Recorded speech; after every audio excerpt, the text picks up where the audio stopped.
어제 한국의 일간지를 봤더니 한 기사가 이런 기사가 났습니다.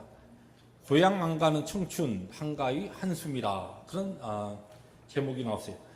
한국은 이미 추석 연휴가 시작되어서 많은 사람들이 고향으로 또 지방으로 아니면은 또 서울로 이렇게 아주 대이동이 이미 시작되어서 서울의 텅 빈 그런 거리들이 매스컴을 통해서 소개되고 있습니다. 그런데 추석을 맞이하면 당연히 서울이나 이런 대도시로 올라와 있었던 청년 세대가 이제 고향의 아버님 어머님을 뵈러 지방으로 내려가는데 올해는 고향 안 가는 청춘들이 너무 많이 늘어났다는 것입니다. 왜냐하면 내일에 대한 너무 불확실성 때문에 이 청년들이 그들의 삶 가운데 많은 것들을 포기하면서 추석을 맞이해서 집에 가는 것조차도 포기하는 것 같은 현상이 일어나고 있다라고 하는 기사였습니다. 한국에서 20대, 30대 세대를 일컬어서 오래전부터 삼포 세대라는 그런 말이 나왔습니다. 이 삼포 세대가 뭔가 미국에 오래 생활하신 분들은 전혀 처음 들어보는 이야기지만 삼포 세대는 20대, 30대 이 층들이 젊은 청년들이 연애를 포기하고 결혼을 포기하고 그리고 아이 낳는 것을 포기한다 그래서 삼포 시대라 그랬는데 이 삼포 시대가 이제는 옛말이 돼갖고 오포 세대가 나왔다. 오포 세대. 이 세 가지 포기하는데 두 가지가 더 포기를 하는데 뭘 포기하냐면 대인 관계와 내 집 마련을 포기한다. 젊은 세대가 그래서 오포 세대다. 오포 세대로 끝나지 아니하고 7포 세대가 나왔다 그래요. 7포 세대는 뭐냐? 여기다가 희망과 꿈을 포기했다. 그래서 3포 세대는 연애와 결혼과 출산을 포기하고 5포 세대는 거기에 두 가지를 더 보태서 인간관계도 포기하고 내 집 마련도 포기하고 그냥 내일에 대한 아무런 꿈과 희망이 없이 살아간다. 그래서 거기에 아예 꿈과 희망이 없다 해서 7포 세대로 이렇게 바뀌었는데 여기에서 끝났느냐? 아니라는 것이. 요새는 9포 세대가 나왔다. 9포 세대. 그건 또 무슨 세대냐? 그랬더니 건강과 외모 관리조차 포기하고 험악한 몰골로 살아가는 젊은 세대다. 그래서 9포 세대다. 그럼 여기서 끝났느냐? 뭐 끝나면 제가 질문하지 않겠죠? 10포 세대가 나왔다 그래요. 이 10포 세대는 뭐냐? 삶을 포기했다. 그래서 10포 세대. 그런데 이 10포 세대는 이름을 바꿔가지고 전포 세대, 전부 포기했다. 또는 완전히 포기했다. 그래서 완포 세대다. 그래서 그런 이름들이 한국의 젊은 세대를 일컫는데 그러면 20대, 30대 젊은 세대만 내일의 불확실성으로 인하여서 그들의 삶의 부분을 포기하고 살아가느냐? 그것이 아니라는 것이. 이러한 사회의 병적 현상이 20대, 30대 젊은 세대만 국한된 것이 아니고 전 세대로 그렇게 나타나고 있다는 것이. 그래서 많은 노인들도 많은 어린 사람들도 내일에 대한 그와 같은 불안정하고 불확실한 그 미래로 인하여서 스스로의 삶 가운데 자포자기하는 것 같은 현상들이 많이 일어나고 있다. 이것이 한국 사회가 경험하고 있는 병적과 같은 병리 현상이고 그것이 또 어느덧 우리 이민의 삶 가운데도 이민의 생활 가운데도 들어와서 그와 같은 일들이 일어나고 있다고 합니다. 세대를 초월해서 일어나고 있는 이와 같은 사회적 병리 현상이 가장 중요한 이유는 크게 두 가지로 이야기하는데 바로 내일에 대한 아무리 내가 노력을 해도 그 노력한 것에 대한 열매와 결과가 내일에 확실치 않다라고 하는 이 사실 때문에 또 나와는 전혀 관계없이 지금 우리들이 살고 있는 이 시대가 너무나 급하게 아주 급변하면서 돌아가기 때문에 과연 10년 후에 아니 멀리 그렇게 10년 갈 필요 없이 5년 후에 지금 내 삶과 내 환경과 사회가 내 자녀 세대가 어떻게 변할지 너무나 급하게 모든 사회가 변하고 있기 때문에 그래서 미래를 향하여 불확실성 시대라. 그래서 사람들이 아예 내일을 알지 못하고 어떤 일이 일어날지 모르는데 모르겠다. 그러고서 그냥 자포자기 한다든지 아니면 캐세라 세라 식으로 그냥 세상에 쾌락과 즐거움, 오늘의 말초신경을 자극하는 것 같은 즐거움에 빠져서 내일에 대한 아무런 소망이 없이 살아가는 그러한 현상들이 나타나고 있다는 것입니다. 실제적으로 요새 많이 이야기되는 단어 가운데 하나가 뭐냐면 제4차 산업혁명이라고 하는 말들이 오고 갑니다. 이 4차 산업혁명이라고 하는 것은 3차 산업혁명을 지나서 급격한 그와 같은 이 테크놀로지의 그런 발달로 인해서 가장 많이 이야기되는 것이 뭐냐면 인공지능이라고 하는 이 artificial intelligence라고 하는 인공지능이 사람이 발전시킨 이 지능이 사람의 지능보다 훨씬 더 뛰어넘는 것이에요. 그래서 상당히 앞으로 우리 자녀들이 대학에서 나름대로 저것을 전공해서 그 전공한 자기의 전공 과목을 가지고 취업을 하고 그리고 자기의 미래를 꾸며 나가지만 우리 세대와 전혀 달리 다 우리 자녀 세대는 그들이 지금 대학에서 전공한 그 전공된 그 과목을 가지고 내일의 자기들의 직업과 일터를 보장받을 수 있느냐? 아니다는 것이에요. 왜? 지금 이야기되고 있는 이 인공지능이 상당히 많은 우리 다음 세대들이 일할 일터들을 오히려 그들이 차지해버리기 때문에 우리 자녀들이 무엇을 해야 될지 지금 한참 잘 나가는 것과 같은 전공과 또한 그 취업의 그 분야들이 그 마켓 그 컨디션이 한순간에 인텔리전스, 이 아티피셜 인공지능에 의해서 침식되고 무너져 버린다는 것이에요. 그래서 내일이 과연 우리 자녀들이 이렇게 열심히 공부하고 열심히 노력하고 나름대로 하는데 그 자녀들이 그러면 안전이 보장되느냐? 아니라는 것이에요. 뿐만 아니라 요사이처럼 정말 이 세계 정세가 그렇게 막 급변하게 돌아간 것이 하루가 다르게 돌아갑니다. 어제 우리들이 이제 한국에 요새 워낙 우리 조국에 대한 이 군사적인 그와 같은 이 긴장이 너무 높기 때문에 관심을 가지고 계속 뉴스를 보죠. 그런데 국무장관인 틸러슨이 중국에 가서 그런 얘기를 했습니다. 지금 북한과 직접 3가지 채널을 가지고서 직접적인 대화 채널을 가지고 지금 우리들이 노력하고 있다. 채널을 열어놓고 있다. 완전히 절망적인 사태는 아니다. 그것이 발표된 다음에 상당히 한국과 또한 미국과 세계적으로 그래도 역시 가능성이 있다. 뭐 이런 생각을 하면서 상당히 좋은 쪽으로 지금 무드가 딱 변화되는 과정 속에 오늘 아침에 이 어디로 튈지 모르는 우리의 미국의 트럼프 대통령이 트위터에 또 하나를 올렸어요.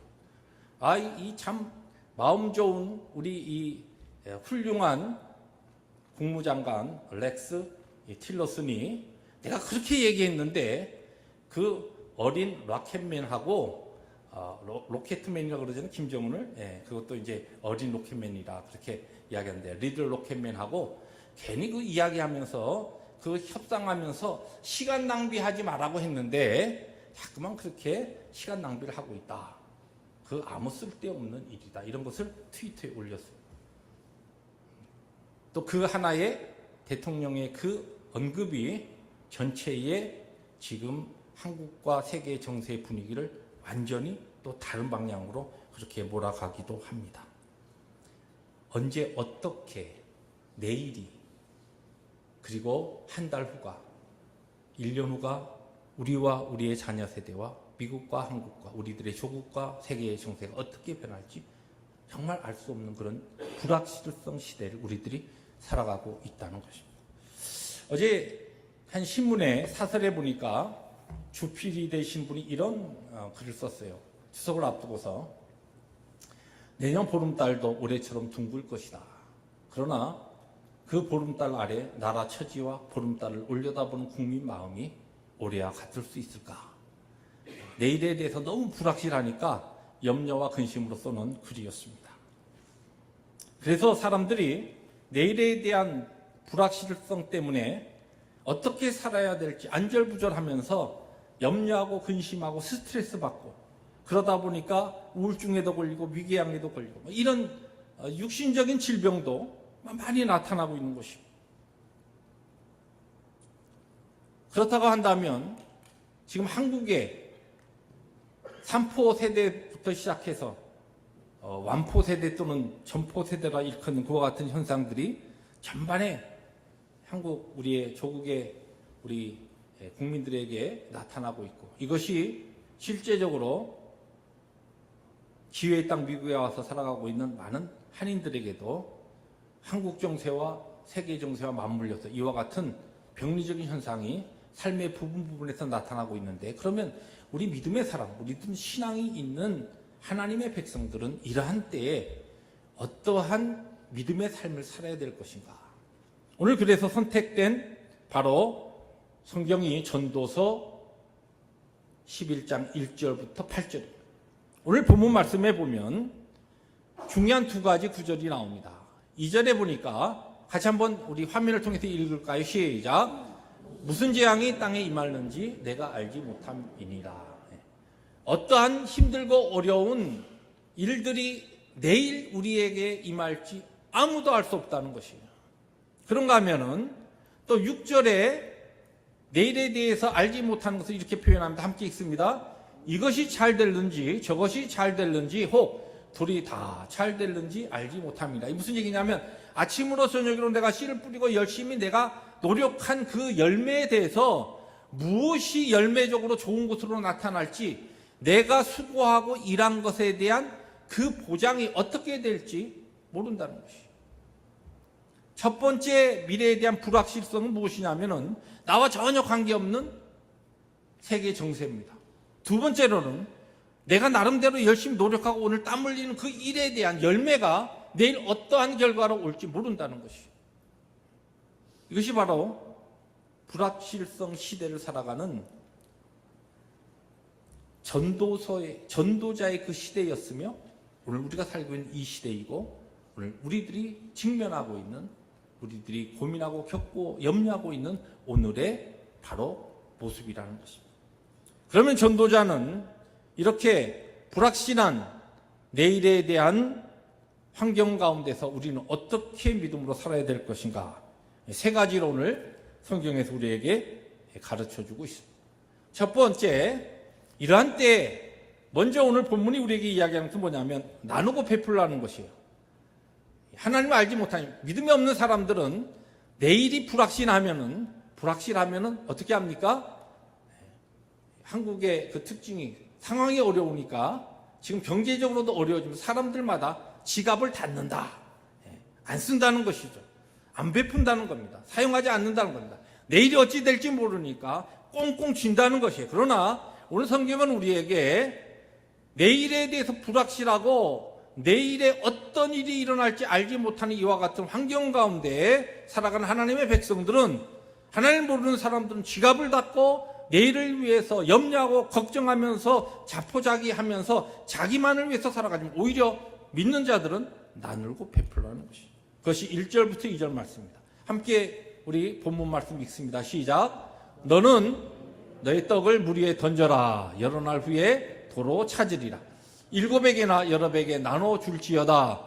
무슨 재앙이 땅에 임할는지 내가 알지 못함이니라. 여기 본문 말씀은 우리 성경에서 다른 시편이나 잠언이나 아니면 바울서 신에서 이야기하는 가르치는 구제처럼 흩어서 나누고 구제하고, 또한 구제할 때 인색한 마음으로 하지 말고 너그러이 많은 사람들에게 베풀라는 것입니다. 왜 여기서 떡을 물 위에 던지라고 하는 거, 무슨 낚싯밥 던지는 것도 아니고 이게 무슨 표현인가? 근동 지방에 선을 베푸는 데 있어서의 하나의 표현입니다. 실제적으로 터키의 속담에 보면 이런 이야기가 있습니다. 선을 행하고 그것을 물에 던져라. 물고기가 몰라주면 하나님께서 반드시 알아주신다. 그러니까 하나님이 아시는 선을 베푸는, 이웃에게 우리의 것을 나누고 물질로 그들을 돕는 그와 같은 구제의 삶을 이야기할 때 물에 던진다, 그렇게 표현한다. 그것을 그냥 던지지 말고 7에게 8에게 많은 사람들, 내가 할 수 있는 대로 너그럽게 사랑과 구제의 삶을 살아가라는 것입니다. 하나님을 모르는 사람은 내일에 대해서 불안해지고 내일을 알 수 없을 때 나에게 있는 것 하나라도 움켜쥐고 내일을 준비하기 위해서 나름대로 지혜롭게 산다고 그러지만 믿음의 사람들은 하나님 앞에 믿음이 있기 때문에 하나님에 대한 신앙 때문에 나에게 오늘 주어진 이 기회, 하나님이 나에게 주신 이 재능과 은사와 이 물질과 이 귀한 떡들을 나눈다는 것입니다. 그래서 잠언 19장 17절에 가난한 자를 불쌍히 여기는 것은 여호와께 구워 드리는 것이니 그의 선행을 그에게 갚아 주시리라고 약속하고 있습니다. 나누는 것은 여러분 나와 같은 사람, 내가 준 다음에 받을 수 있는 사람에게 나누는 것은 구제가 아닙니다. 성경이 이야기하는 이것을 지금 나누라, 너의 떡을 물에 던지라고 하는 이 구제에 대한 가르침은 가난한 자에게 내가 베풀고 열심히 내가 준 다음에 절대로 다시 되돌려 받을 수 없는 대상하게 행하는 하나님의 우리에게 가르쳐 주신 그 선한 행위를 구제라고 이야기합니다. 여기서 지금 이야기하는 바로 이 말씀은 주님께서 마태복음에 이야기하신 말씀과 또 연결됩니다. 한번 우리 화면을 통해서 읽습니다. 시작. 누구든지 제자 이름으로 이 작은 자 중 하나에게 냉수 한 그릇이라도 주는 자는 내가 진실로 너에게 이르노니 그 사람이 결단코 상을 잃지 아니하리라. 여기 작은 자라는 것은 약자를 이야기합니다. 풍성한 사람, 여러분 물론 교회에서 우리 수평적 펠로십하고 우리 목장 식구들과 함께 나누고 나에게 주신 거 좋은 거 나누고 또 받고 하면서 사랑의 교제를 나누는 게 잘못된 건 아닙니다. 근데 여기서 이야기하는 마지막 때에 내일을 알 수 없을 때 하나님께서 우리에게 베풀고 나누라, 너의 떡을 물에 던지라라고 하는 이 선행은 내가 베푼 다음에 내가 준 다음에 받을 수 없는 자, 여기에 보면 작은 자 중에 사회의 약자에게 정말 어두운 곳에 있는 곳에 우리 교회로 보면은 그 누구도 관심을 가져주지 않는 조용히 예배에 참석하셨다가 조용히 떠나시는, 그래서 그 누구에게도 알려지지 않은 외로운 우리의 형제 자매들, 아니면 우리의 교회의 믿음의 이 울타리를 떠나서 여러분 삶의 주위에 있는 정말 그 누구도 돌보지 않는 외롭고 고독하게 이민의 삶 가운데 하루하루를 살아가고 있는 그러한 사람들을 찾으라는 것이에요. 만나라는 것이에요. 하나님께서 나에게 주신 것을 기쁨으로 거룩하게 나누라는 것입니다. 그와 같은 삶에 하나님께서, 주님께서 여기 보니까 결단코 상을 잃지 아니하리라. 얼마나 강조하시냐면 절대로 그러한 사람에게 내가 상 주는 것을 내가 잃어버리지 않겠다는 것이 하나님께서 우리에게 하신 약속입니다. 저희 교회가 오늘도 좀 일찍 제가 나와서 우리 사역을 보면서 참 우리 교회 역사와 함께 20년 넘게 꾸준하게 감당해온 우리 홈레스 미니스트리, 우리 지금은 커뮤니티 서비스라고 그렇게 표현하고 있지만 우리의 이 공동체와 우리의 이웃을 섬기는 이 일은 정말 하나님 앞에 우리 교회가 주께서 우리 펠로십 재단을 이곳에 존속하게 하시는 동안에 끝까지 해야 될, 그리고 하나님 앞에 우리의 상황과 형편이 어떠하든지 간에 힘쓰고 애쓸 중요한 사역이라는 것을 기억할 수 있어야 합니다. 그리고 이 사역에 대해서 헌신하고 정말 아침 일찍부터 나와서 그 사역에 통참하는 그분들이, 지금은 우리 EM들이 우리 특별히 말씀과 나눔의 주일 사역에 인볼브되어 있지만 우리 KM들은 토요일부터 열심히 음식을 준비해서 합니다. 그런데 주일 아침에 그 부분을 함께 나누고 함께 협력하는 분들이, 더 많은 분들이 그 일에 마음을 열고 동참하시고 협력하시고 하나님의 교회가 이 하나님이 기뻐하시는 일에 더욱더 큰 그와 같은 사역으로서 성장하고 부흥했으면 정말 좋겠습니다. 왜냐하면 바로 이것이 우리의 환경과 상황을 뛰어넘어서 어떠한 시대에도 필요한 하나님의 교회와 믿음의 공동체와 우리 개인이, 믿는 사람들이 하나님 앞에서 감당해야 될 중요한 구제 사역이기 때문에 그렇습니다. 교회가 하나님 앞에서, 부르심 앞에서 우리가 공동체를 이루고 우리가 함께 순종해야 될 가장 1차적인 사역이 있다고 한다면 무엇입니까? 선교와 구제입니다. 바깥을 향하여. 물론 우리 살아계신 하나님을 예배하고 우리들이 함께 말씀으로 훈련받고 교육받고 하는 이 중요한 사역이 있지만, 바깥으로 우리들이 하는 사역이라고 한다면 열방을 향하여 하나님의 복음을 증거하는 일과 이웃에게 하나님의 사랑을 나누는 바로 이 구제 사역인 것입니다. 바로 오늘 전도자는 우리에게 내일이 불확실하느냐, 안정되지 못하냐, 불안하냐, 염려가 되느냐, 다른 건 너희들이 마음 쓰지 말고 먼저 너희들에게 하나님께서 주신 그것을 가지고 열심히 나누고 베풀고 사랑하라는 것입니다. 하나님 사랑하는 것이 진정한 이웃의 사랑으로 우리의 삶 가운데 순종으로 나타나기 위해서 우리에게 주신 이 날과 생명이 오늘 닿을지 내일 우리에게 주어질지 알 수 없지만, 오늘 우리에게 주신 이 기회를 가지고서 열심히 나누고 베푸는 일을 하나님의 교회와 우리 모든 성도들이 교회적으로, 공동체적으로, 그리고 개인적으로 순종하며 감당해야 될 중요한 하나님의 뜻이요 명령이라는 말씀입니다. 두 번째로 오늘 성경은 우리에게 만사를 성취하신 하나님에 대한 신앙을 가지고 우리에게 맡기신 그 사명에 성실하게 부지런하게 충성하라, 그렇게 말씀하고 있습니다. 먼저 5절 말씀입니다. 화면을 통해서 함께 읽습니다. 시작. 바람의 길이 어떠함과 아이 벤 자의 태에서 뼈가 어떻게 자라난지를 내가 알지 못함 같이 만사를 성취하신 하나님의 일을 내가 알지 못하느니라. 이 5절의 중요한 전제는 무엇이냐면, 세상에 우리가 알지 못하는 것이 너무너무 많다는 것이에요. 그렇기 때문에 내일 어떤 일이 일어날지 몰라요, 우리는. 그런데 중요한 것은 세상의 모든 세상 만사를 주장하시고 친히 다스리시고 만들어 가시는 분은 살아계신 우리 하나님이시라는 말씀입니다. 믿습니까? 여러분, 세상의 만사의 모든 일, 지금 우리들이 조국을 염려하고 걱정하지만 이 모든 역사의 주관자가 하나님이십니다. 그렇기 때문에 만사를 성취하신 하나님에 대한 믿음이 있다고 한다면 그럼 우리는 무엇을 해야 하느냐? 여기 보니까 먼저 4절입니다. 함께 읽습니다. 시작. 풍세를 살펴보는 자는 파종하지 못할 것이요 구름만 바라보는 자는 거두지 못하리라. 6절입니다. 너는 아침에 씨를 뿌리고 저녁에도 손을 놓지 말라. 이게 보니까 만사의 모든 것을 하나님이 이루어 가시는데 환경과 상황을 탓하면서 나 열심히 뭐 하고 싶은데 왜 내 상황과 환경이 이렇게 어려운가? 왜 지금 아니 미국의 기회의 땅에 와서 내가 그래도 열심히 일해가지고 하나님의 영광을 위해서 뭔가 확 하고 싶은데 하는 일마다 이렇게 어렵지? 새롭게 큰 뜻을 가지고 무엇인가 시작을 했는데 왜 이렇게 일이 잘 진행이 안 될까?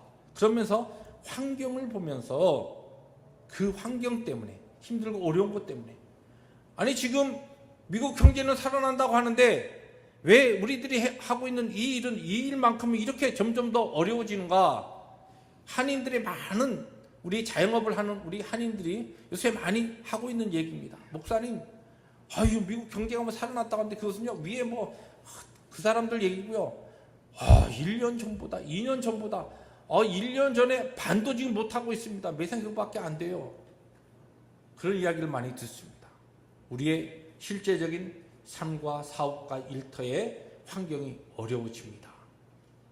근데 그런 것만 바라보면서 그 환경만 탓할 것이 아니라 일단 하나님께서 나에게 씨를 뿌릴 수 있는 밭과 논과 일터와 시간과 건강을 주셨으면 아침에도 뿌리고 저녁에도 손을 놓지 말라는 것은 저녁에도 기회가 있을 때 열심히 힘을 다해서 성실하게, 왜냐하면 만사를 이루신 하나님이 계시기 때문에 하나님께서 모든 거 다 이루어 주실 텐데 뭐 하나님이 알아서 해 주시겠지 하고서 감나무 밑에서 홍시가 떨어지고 입 쫙 벌리고 누워있는 그런 게으름이 아니라 하나님께서 모든 것을 이루신다라고 하는 그 확신을 갖고 있기 때문에 그 믿음으로 인해 오히려 우리는 더 나에게 오늘 허락하신 모든 시간과 건강과 환경을 가지고 성실하게 부지런하게 열심히 살아야 한다는 것입니다.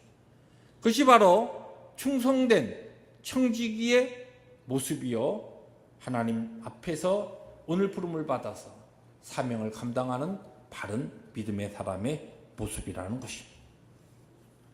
오늘 세 번째로 전도자는 우리에게 내일에 대해서 너무 불확실한 이 환경 가운데 무엇을 어떻게 살아야 되는가.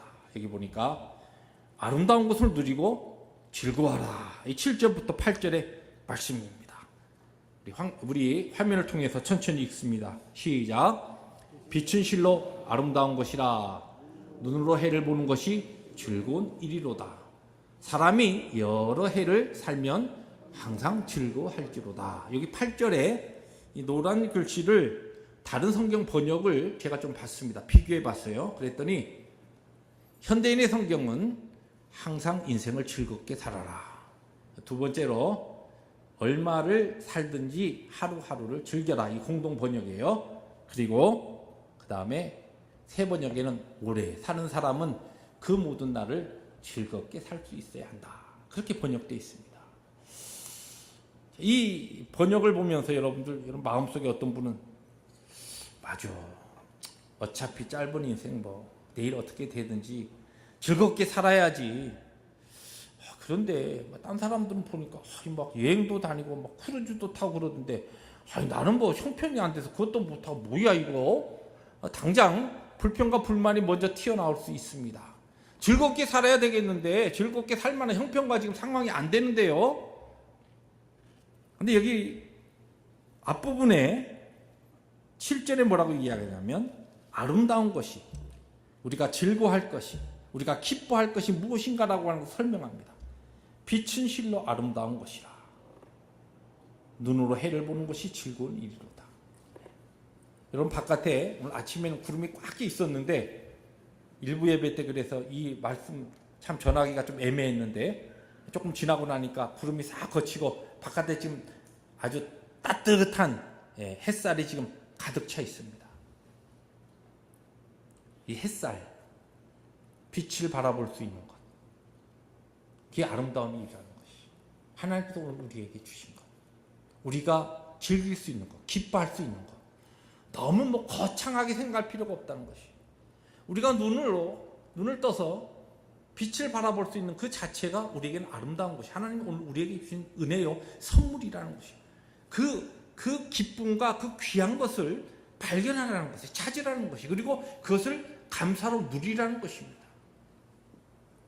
우리가 없어서 못 누리는 게 아니에요. 하나님께서 우리를 구원하신 다음에 우리에게는 아름다운 것, 좋은 것, 선한 것, 귀한 것들을 엄청나게 주셨어요. 그런데 그것이 귀한 줄 모르고 아름다운 줄 모르고 그것이 감사한 줄 모르고 살기 때문에 누리지 못하고 즐거워하지 못하고 기뻐하지 못한다는 것이에요. 내일은 철저하게 하나님께 달려 있습니다. 내일 일은 내일 염려하라고 그랬어요. 오늘 하나님께서 오늘 우리에게 주신 것을 감사로 누리라는 것입니다. 여러분 카톡을 스마트폰 대부분 많이 쓰시면서 스마트폰 쓰시다 보니까 카톡을 많이 쓰시죠. 저도 이제 카톡을 많이 사용하는 편인데 거기에 우리 대학 동기 카톡방이 있습니다. 근데 지금 딱 눌러보면은 거기에 몇 명이 들어와 있냐면 33명이 딱 들어와 있어요. 3.1운동의 대표 33명. 우리 동기방에 딱 33명. 나가다 들어오다 누가 전화기 바뀌어서 또 나갔다가 없어졌다가 또 들어오고 했는데 지금 딱 33명이에요. 참 설교하라고 아주 정확하게 숫자까지 맞춰줬어요. 근데 얼마 전에 32명이었다가 또 36명까지 올라가다 또 빠져나가고 이러면서 33명이 딱 됐는데 얼마 전에 우리 한 동기가 들어왔어요. 나이는 저보다 둘 많은데 지금 캄보디아에서 선교하고 있는 선교사로 이 친구가 들어왔습니다. 굉장히 오래가면 대학 잠시 만나고 대학 졸업도 같이 못했어요. 그런데 우리 동기방으로 들어왔습니다. 그래서 장문에 요새는 아주 얼마나 열심히 우리 카톡방에 자기의 글과 자기의 하나님 앞에서의 고민과 또 감사 이런 것들을 열심히 올립니다. 우리 같은 동기들이 함께 그것을 보고서 함께 나누고 하고 있는데 얼마 전에 올린 글에 자기가 대학 졸업하고 그동안 지내온 삶을 아주 간략하게 정리를 했어요. 대학을 졸업하고 바로 그 친구는 대학 졸업하자마자 먼저 중간에 군대를 바로 갔다 왔기 때문에 졸업하자마자 바로 미국으로 와서 미국에서 제일 우리 장로교 보수 신학에서는 가장 학문적으로 우수한 웨스트민스터라고 하는 신학교에 가서 공부를 하는데, 이왕 공부하는 것 아주 제대로 하자 그래가지고 한국 사람도 만나지 않고 한국말도 쓰지 않고 영어만 쓰면서 최고의 교수들 밑에서 공부를 마쳤어요. 공부를 마친 다음에 이제 이민교회에서 열심히 목회를 하다가 하나님께서 그의 심령에 불을 넣어주셔서 캄보디아 선교사로 떠났습니다. 그 선교지에 가서 정말 뒤돌아보지 아니하고 좌우 살피지 아니하고 앞만 바라보고 하나님 앞에서, 부르심 앞에서 열심히 사역해서 그곳에 신학교 세우고 그리고 그 캄보디아 교계의 지도자로 그렇게 자리를 잡게 되었다는 것이. 그런데 그의 나이가 60대였을 때 어느 날 갑자기 하나님 앞에 자기 자신을 딱 봤더니 하나님의 부르심 앞에서 열심히 충성하면서 정말 시간을 아끼고 살아왔는데 하나님께서 그의 삶 가운데 주신 아름다운 것, 선한 것들을 너무 감사하고 누리지 못하고 살았다는 것이 발견된 거예요. 그 글을 올렸습니다. 그러면서 이제는 가만히 생각하니까 하나님께서 나에게 주신 정말 귀한 것, 좋은 것 생각해보니까 다른 것이 아니고 가까이 나에게 주셨던 내 육신의 가족들, 그리고 내 사랑하는 친구들, 그리고 믿음의 무엇보다도 신앙의 귀한 동지들, 이런 사람들이 나에게 주신 너무나 아름답고 귀한 것인데 그러한 것을 내가 기뻐하지 못하고 누리지 못하고 살았습니다. 그러면서 거기에 썼어요. 친구들이요, 비행기표만 해가지고 캄보디아로 오라는 것이. 그 지금 사모님이 내과 전문의가 돼가지고 그쪽에 내과 전체 캄보디아에서 유명한 병원을 하셔요. 자비랑 선교를 하고 있습니다. 그런데 동기들, 친구들 오면 그동안 하나님 은혜 가운데 우리들이 살아왔던 삶의 과정들을 나누면서 내가 하나님이 주신 것 가지고 우리 친구들을 최대한으로 내가 잘 섬길 테니까 오시오, 얼굴 보고 싶소, 만나고 싶소, 하나님이 주신 시간을 가지고 내가 사랑을 나누고 싶다. 그러면서 그 글을 장문을 올렸어요. 그랬더니 그냥 동기들이 너도 나도 가겠다고. 저도 기회가 되면 가야 되겠지만. 근데 그 글을 보면서 제가 느낀 게 있어요. 맞다. 하나님 앞에 우리 각자가 부르심 앞에서 열심히 삽니다. 이때까지 그렇게 살고 있습니다. 교회, 우리 남가지 펠로십 교회 여러분 참 사랑을 가지고 충성하고 계십니다.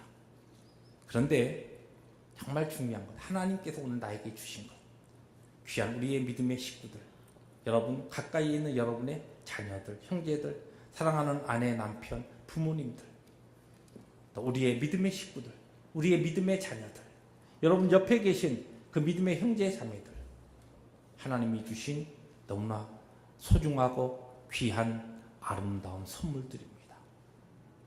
여러분 옆에 있을 때, 함께 있을 때 하나님 주신 그 기회 동안 누리십시오.